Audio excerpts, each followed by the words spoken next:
Hey guys. All right, today was radiation simulation day. I have never had radiation before, so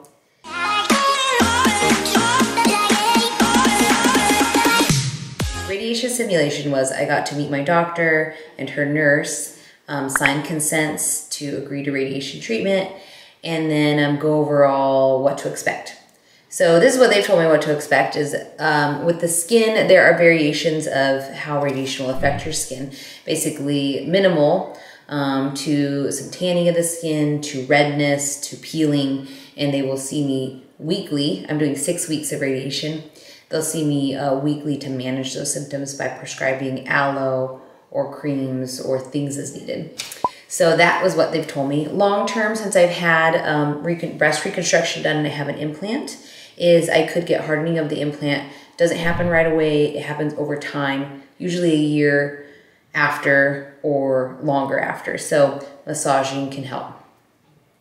Other risks, there are risks of possibly skin cancer, but usually much later after radiation, like 20, 30 years later, but pretty low risk. What else? You know, they just went over all of these things that they feel like you should know before getting something like radiation. You're not walking around radiated, so you can hold your kids after, do whatever, you know, so it's just something that's exposing or treating the area at the time and not lingering. Sorry guys, it's been a day. It's just been a day. I don't know. I just feel like I'm in my head a lot right now, and I don't know if it's just a lot of life and kids and work and cancer stuff, but I'm gonna be honest and just say it feels like a day. Today I feel like I have a lot of anxiety, and honestly I don't know what it is, but I think it's just life. I think it's just this journey can be long. It's hard to process like the emotions during it. And the emotions are, you know, your doctor's talking about the possibility of small cancers occurring much later as a risk factor. And so that just brings up in my mind the fact that this is the second time I've had breast cancer, and that, I mean, I could be told at any time that I have breast cancer again. In a way, maybe some of you feel this way. Once you've been told once, especially if you've been told twice, like you're kind of living with a little bit of fear, and I hate to live that way.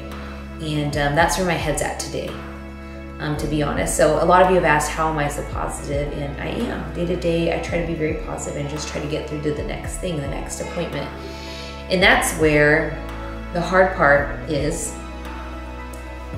So please continue to watch me and follow me on this journey, because as I'm sharing with you your chemo tips and what to expect from surgery and radiation, I feel like sometimes the hardest part of this journey is gonna come after. Is once it ends and you don't have to go see your doctors and nurses weekly anymore, you know, you'll go like a month, like every 3 or 6 months. That's when your mental journey begins, because now you have to sit with and process the fact that you just went through that you had cancer, and that there's always a risk of cancer. And it's just like, it's just seeped into your life. And I can't tell you exactly how to get rid of that, but I can tell you what I practice a lot of is mindfulness, being present, setting goals for my day and my week, setting things to look forward to, whether it's a family vacation, because I love that stuff. But this is a journey, and so I really appreciate you all being here and listening to me, and I hope that we can support each other through this and that you get something out of this video.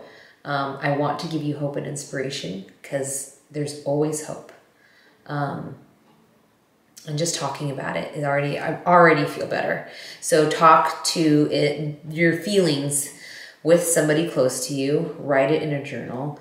And if you really need to talk to somebody, make sure you talk to your doctors and get the help you need, because this journey is more of a mental game sometimes, I think, than the physical side.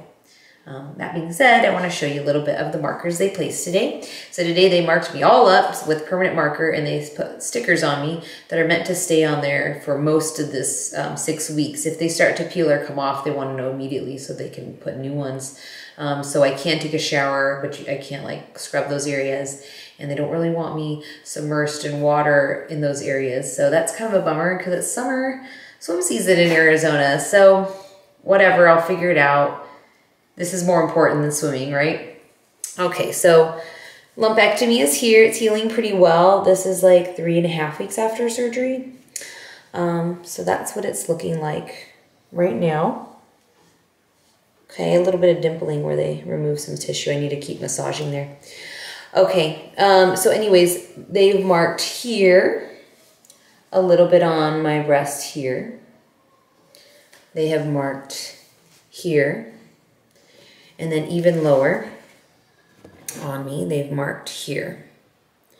So I have all these markings on me, and this is to guide and, you know, their machine for accurate, you know, exposure every time with the radiation. I mean, they're like exact with the machine. They're calling out numbers.